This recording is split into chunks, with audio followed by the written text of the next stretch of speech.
जय श्री महाकाल, जय श्री महाकाल, जय श्री महाकाल। मेरी भक्ति गुरु की शक्ति, पूरो मंत्र ঈশ্বর উবাচা।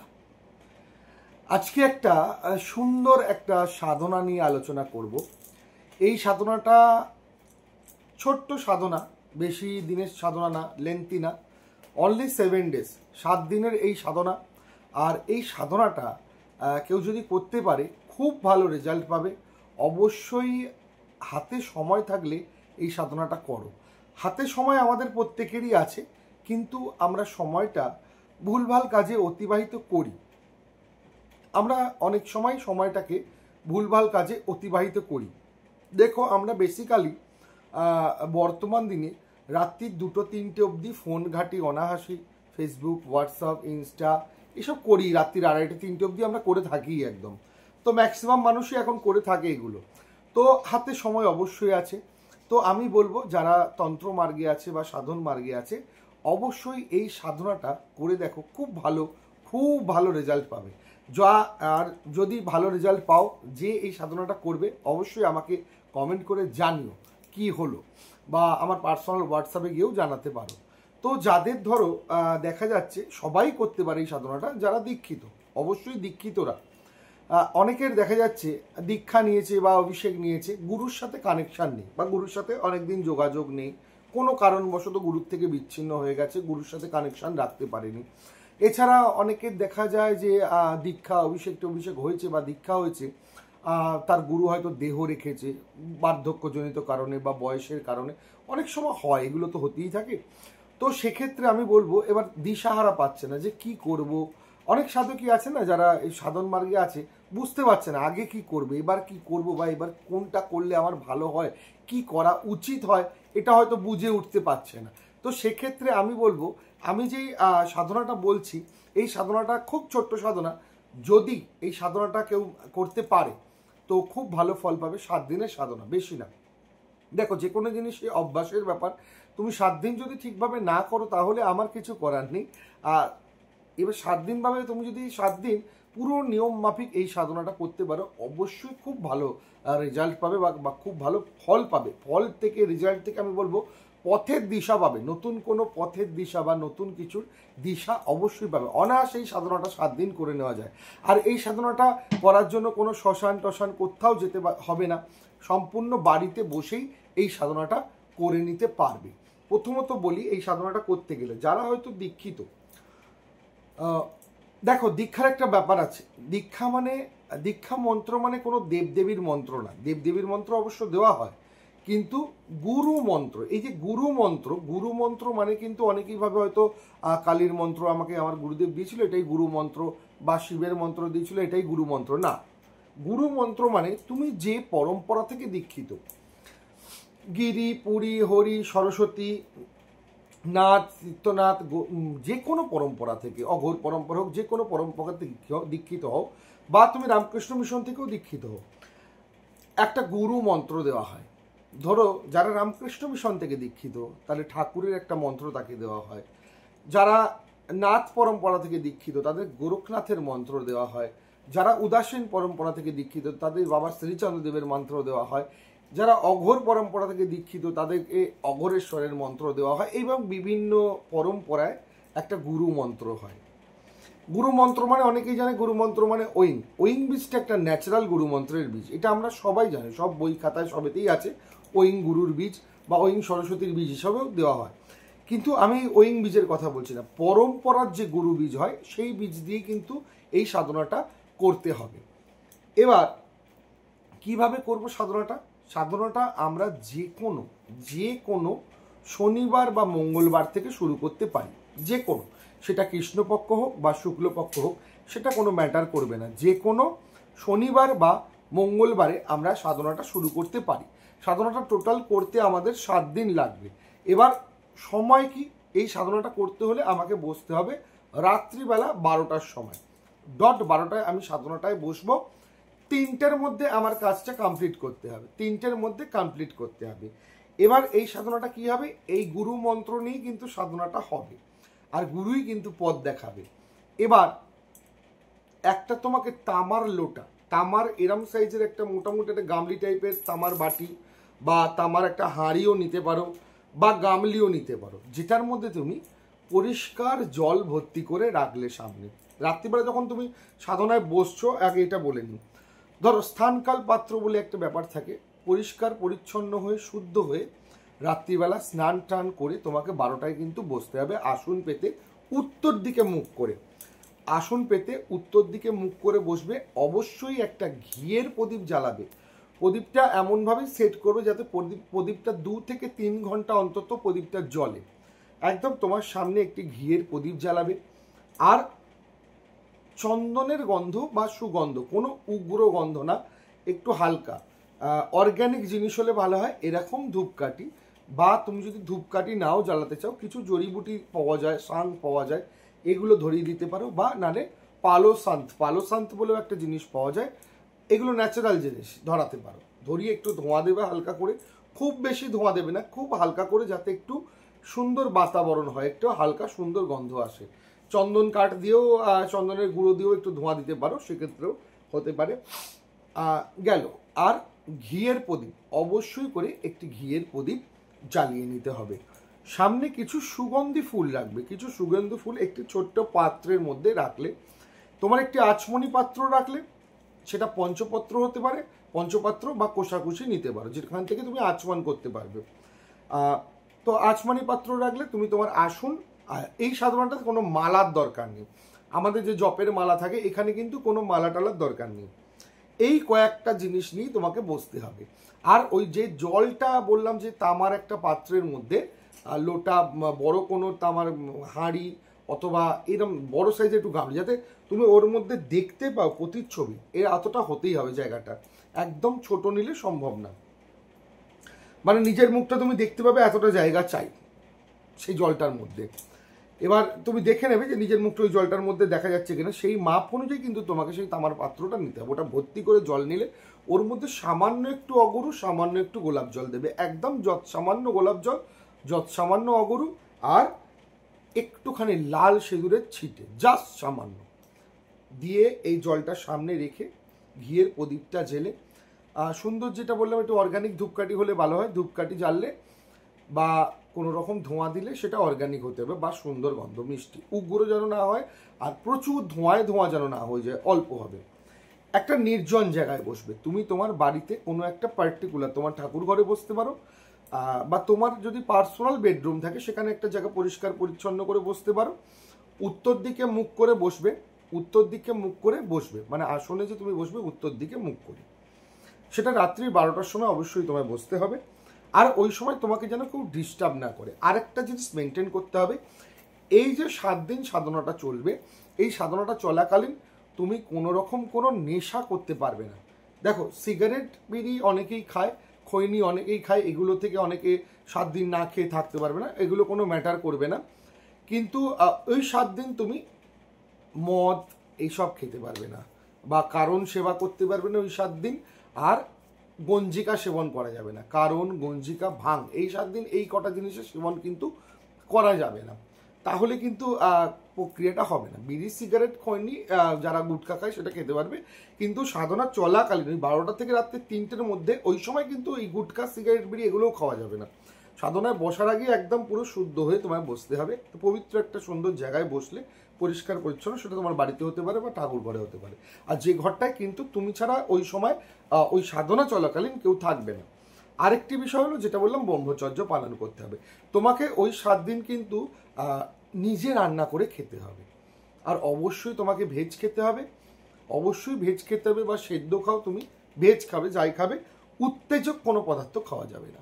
পেঁয়াজ রসুন এগুলো কিন্তু ব্যবহার করা যাবে না। মাছ মাংস ডিম তো ব্যবহার করা যাবেই না, তার সাথে পেঁয়াজ রসুন, যদিও খাওয়ার সাথে সাধারণত কোনো সম্পর্ক নেই, আমাদের অঘরীদের বা পুজোর ক্ষেত্রে, তন্ত্রের ক্ষেত্রে মাছ মাংস সমস্ত কিছুই ব্যবহার আছে, কিন্তু এই সাধনাটার ক্ষেত্রে ব্যবহার হবে না, কারণ শরীরকে উত্তেজিত করা যাবে না। যে এইসব খাবারগুলো সবটাই উত্তেজক খাবার, তো শরীরকে উত্তেজিত করা যাবে না। এই কারণে কোনো রকম মাছ মাংস ডিম খাওয়া যাবে না, কোনো রকম পেঁয়াজ রসুন পর্যন্ত খাওয়া যাবে না। এটা একটা গেল। 2 নম্বর হচ্ছে, কোনো মহিলার সাথে এই 7 দিন সঙ্গ করা যাবে না। অনেকেই আছে বিবাহিত, অনেকেরই আছে গার্লফ্রেন্ড। এই 7টা দিন এই তার ওয়াইফ বা গার্লফ্রেন্ড বলো, ভৈরবী বলো, যেই থাক, তার থেকে এই 7টা দিন দূরত্ব মেনটেন করতে হবে, কিন্তু সম্পূর্ণ পিওর ব্রহ্মচর্য পালন করতে হবে। এর সাথে এই 7টা দিন কিন্তু একটাও মিথ্যে কথা বলতে পারবে না। অবশ্যই অনেকেই কাজবাজ করে, যে যারা কাজবাজ করতে পারে, চাকরি বাকরি, পড়াশোনা, যে যেটা কাজবাজ করে, ব্যবসা বাণিজ্য, এগুলো করতে পারবে। কিন্তু এটা মাথায় রাখতে হবে, এই 7 দিন মিথ্যে কথা একটাও বলা যাবে না। কিন্তু তুমি একটাও মিথ্যে কথা বলে দিলে সাধনাটা কিন্তু কমপ্লিট তোমার হবে না, ঘেটে যাবে ব্যাপারটা। 2 নম্বর, কারোর সাথে কোনো রকম 2 নম্বরে চিটিংবাজি। আর এই 7 দিন কোনো রকম সংকল্প নিয়ে কোনো পুজো করা যাবে না। আর এই 7 দিন কোনো রকম তন্ত্রের ক্রিয়াকলাপ করা যাবে না। 7 দিনের ব্যাপার, এই 7 দিন কিন্তু এই জিনিসগুলো মেনটেন করে এই সাধনাটা করতে হবে। তাহলে রাত 12টার সময় আমরা বসছি সাধনায়, একদম সুস্থভাবে বসছি, দিয়ে ওই সামনের জলটা রাখছি। এবার আমার যে আচমনি পাত্রটা নিয়েছি, তার সঙ্গে বলেছি একটা ছোট্ট পাত্রে একটু সুগন্ধি ফুল রাখতে হবে, ওদিকে ধূপকাঠি আর ঘিয়ের প্রদীপটা জ্বাললে, উত্তর দিকে মুখ করে বসলে। প্রথমত অবস্থায় তুমি চুপচাপ বসলে, বসে আচমন করলে, আমরা যে আচমন করি ওং বিষ্ণু আচমন, ওং বিষ্ণু করলে। এরপরে তুমি বিষ্ণু স্মরণ করে নিলে, এখানে কোনো স্বস্তি বাচন টাচন কিচ্ছু করার দরকার নেই। এরপরে শক্তি আচমনটা করে নিও, ওম হ্রিং আত্মতত্ত্বের স্ব, ওম হ্রিং বিদ্যাতত্ত্বের স্ব, ওম হ্রিং শিবতত্ত্বের স্ব, ব্যাস। আর এই সাধনায় কোনো সংকল্পও নেই, কিন্তু সংকল্পও করা লাগবে না এই সাধনাটায়। দিয়ে তুমি আচমন করলে, আসন শোধন করলে, ফুলটা শোধন করে নিলে, আর যে জলটা ছিল এই জলটাকে শোধন করে নেবে, যে জলটা তোমার যে পাত্রের মধ্যে যে জলটা রাখতে বলেছি তামার পাত্রে, আর ওটা যেন একদম তোমার সামনাসামনি থাকে, সোজাসুজি, যাতে তুমি জলে তাকালে জলের দিকেই তাকাতে পারো, একদম সোজাসুজি থাকবে। এবার জলটাকে শোধন করবে, যেটা জল শোধনের মন্ত্র আছে ন্যাচারালি, ক্রোং গঙ্গে চ যমুনে চৈব গোদাবরী সরস্বতী নর্মদে সিন্ধু কাবেরী জলস্মিন সন্নিধিম কুরু। অঙ্কুশ মুদ্রা করে জলটা শোধন করা হলো। এরপর মৎস্য মুদ্রা করে জলের উপরে হাত রেখে 8 বার আমরা ওং মন্ত্র উচ্চারণ করব। হয়ে গেল আমার জল শোধন, আর কিছু করার দরকার নেই। এবার জলটা সামনে থাকলো, এবার তুমি সাধনায় রত হলে। প্রথমত তুমি যে কোনো একটি আসনে বসবে, হয় পদ্মাসন বা সুখাসন, যে আসনটায় তোমার বসতে কমফোর্ট লাগছে সেই আসনটায় বসলে হাতকে সম্ভাবী মুদ্রা, এই যে সম্ভাবী মুদ্রায় হাতটা যেমনভাবে আমরা বসি, সম্ভাবী মুদ্রায় হাতকে নিয়ে রাখলে, আর স্পাইনাল কর্ড কিন্তু একদম স্ট্রেট থাকবে, স্পাইনাল কর্ড স্ট্রেট। তুমি চোখ বন্ধ করেছো, একদম তোমার চোখ বন্ধ, তোমাকে এটা ফিল করতে হবে breathe in breathe out, breathe in breathe out, মানে তুমি নিঃশ্বাস নিচ্ছ,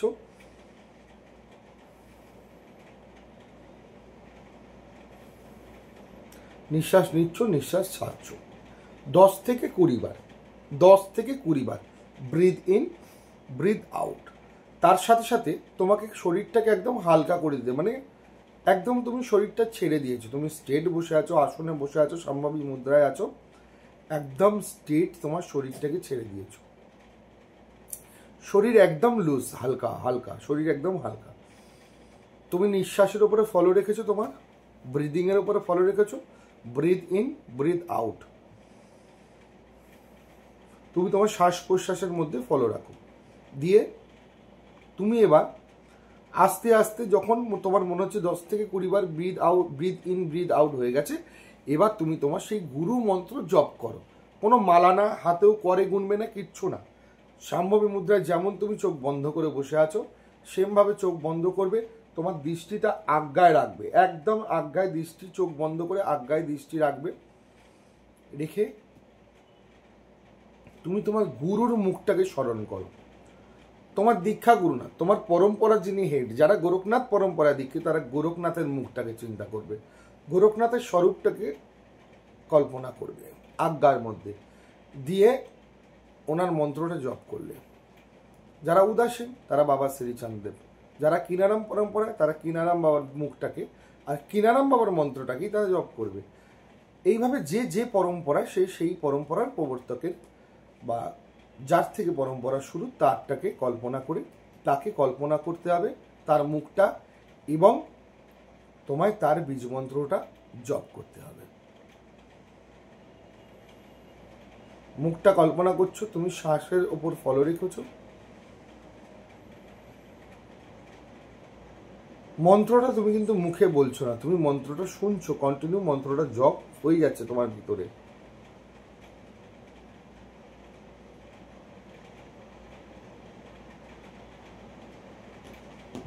এইভাবে করতে করতে বেশ কিছুক্ষণ কন্টিনিউ রাখতে হবে, বেশ কিছুক্ষণ।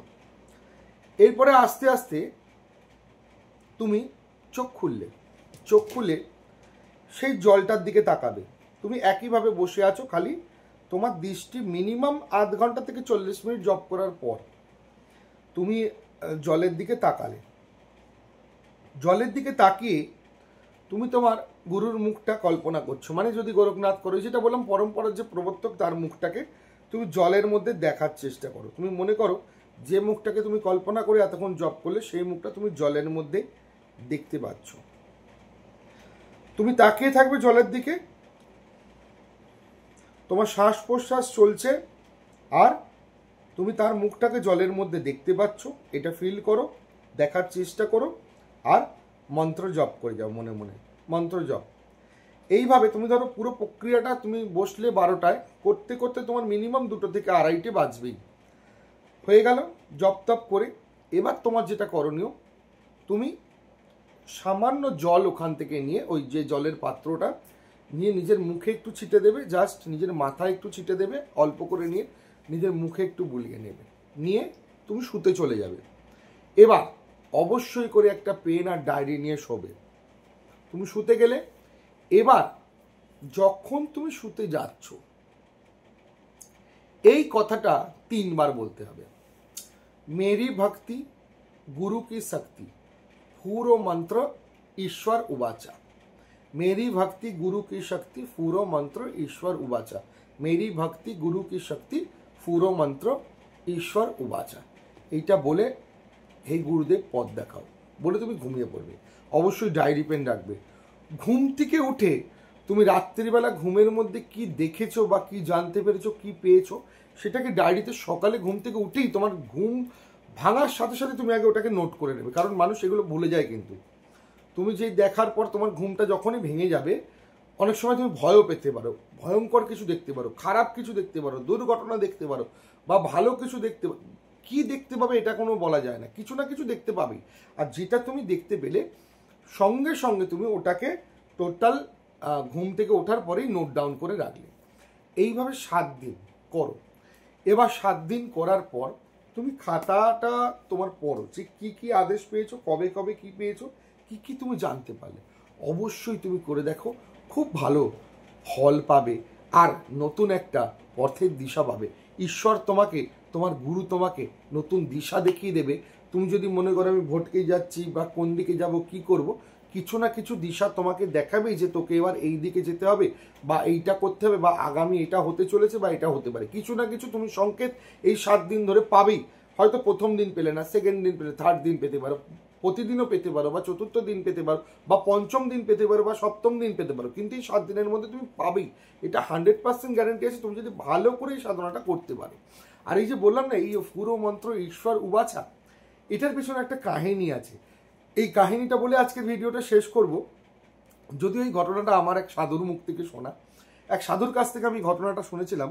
এই পুরো মন্ত্র ঈশ্বর উবাচা, একবার আমরা জানি সবাই কথিত আছে মহাদেব তন্ত্র বলছেন মা পার্বতীকে, সেটা মা পার্বতীকে মহাদেব তন্ত্র বলেছিলেন। এবার এই যে তন্ত্র, দেখবে আমরা অনেক সাবর মন্ত্রে, বহু সাবর মন্ত্র আছে যেখানে ভুলভাল, মানে অনেক কিছু ভুলভাল ওয়ার্ডিং আছে সাবর মন্ত্রে, যার কোনো গ্রামার নেই, মানে বুঝতে পারছি না, ছড়া কাটার মতো মন্ত্র, এর গ্রামার নেই কিছু আছে। তো যাক, মা পার্বতী, মহাদেব বলল তন্ত্র অতি গুহ্য, তন্ত্র অতি গুহ্য পার্বতী, এ বিদ্যা আমি তোমায় দিতে পারি, কিন্তু লোক সমাজে দেওয়া যাবে না, সবার আড়ালে গিয়ে এই বিদ্যা দিতে হবে। যদিও আমার শোনা ঘটনা, এটা আড়ালে গিয়ে দিতে হবে। তো কোথায় যাব? পাতালে, জলের তলায় যাব। জলের তলায় গিয়ে জলের একদম নিচে বসে আমি তোমাকে এই তন্ত্র বলবো। তো মা পার্বতী রাজি, ঠিক আছে, জলের তলায় গিয়ে শুনবো এই তন্ত্র আমি। তন্ত্র অতি গুহ্য মহাদেব বলেছেন, তো জলের তলায় মা পার্বতীকে নিয়ে গিয়ে তন্ত্র শেখাবেন বা বলবেন। এবার মহাদেব মা পার্বতীকে তন্ত্র বলছেন, মা শুনছেন। এবার মহাদেব মাঝে মধ্যে জিজ্ঞেস করছেন যে পার্বতী শুনছো? মা বলছে হ্যাঁ শুনছি। শুনছো? হ্যাঁ শুনছি। এরম করতে করতে মহাদেবের বলা শেষ। এবার পার্বতীকে মহাদেব বলছে তাহলে আমার বলা পুরো সম্পূর্ণ শেষ হয়ে গেল? মা বলছে পুরো শেষ? আমি তো সবটা শুনিনি, লাস্টে একটু আসলে আমার দু একবার চোখ লেগে গেছিল। তা মহাদেব বলছে তাহলে যে হ্যাঁ হ্যাঁটা কে বলছিল, হুমটা কে বলছিল, শুনছি এটা কে বলছিল? তো মহাদেব যখন মা পার্বতীকে এই তন্ত্র বলছিল তখন একটা মাছ চারপাশে ঘোরাফেরা করছিল। তখন সেই মাছটা মহাদেবের সামনে এসে বলছে, মহাদেব অপরাধ মার্জনা করবেন, সম্পূর্ণ তন্ত্রটা আমি শুনেছি। আর মা পার্বতীর যখন চোখ লেগে যাচ্ছিল তখন আমি হ্যাঁ হ্যাঁ বলে গেছি। তো যাক, মহাদেব তাকে তখন সেই মৎস্যকে দীক্ষা দিয়ে দেয়, মহাদেবের কাছেই দীক্ষা হয়। এবার এই মৎস্য হচ্ছে মিনাপা বলে একজন সাধক ছিলেন। মিনাপা, এই মিনাপার সাথে মাচ্ছেন্দ্রনাথের বহু জায়গায় মিল পাওয়া যায়।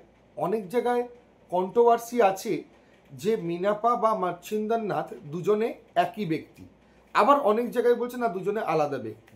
যাক, আমারও যদিও ঘটনাটা শোনা। তো এই মিনাপা নদীর ধারে সাধনা করত, 12 বছর নদীর ধারে সাধনা করেছিল। এবার উনি পচা মাছ, জেলেরা মাছ ধরার পরে যে মাছ ফেলে যেত সেই পচা মাছ খেত, ওখানে বসে বসে পচা মাছ খেত, ওখানেই থাকতো নদীর ধারে, পচা মাছ খেয়ে ওখানেই সাধনা করতেন। একদিন একটা বড় মাছ তাকে গিলে নিয়েছিল। তো উনি মাছের পেটেই রয়ে গেছিলেন, আর জলে মাছের পেটে বসেই সাধন ভজন করেছেন। আর উনি এই সম্পূর্ণ তন্ত্রটা, ওই মাছটি ছিল যে মাছটির পেটে মিনাপা ছিল, উনি সম্পূর্ণ মন্ত্রটা শিব মহাদেবের থেকে তন্ত্রটা শুনেছিলেন যখন মা পার্বতীকে মহাদেব তন্ত্র বলছেন। তারপরে ওনার মহাদেবের কাছে দীক্ষা নিয়ে উনি আরও 12 বছর ওই মাছের পেটে থেকেই সাধনা করেছিলেন। এরপর একদিন ওই মাছটা জেলেদের জালে ধরা পড়ে যায়, তখন মাছটির পেট কাটা হয়, তখন ওই মাছটির পেট থেকে সাধক মিনাপা বেরিয়ে আসে।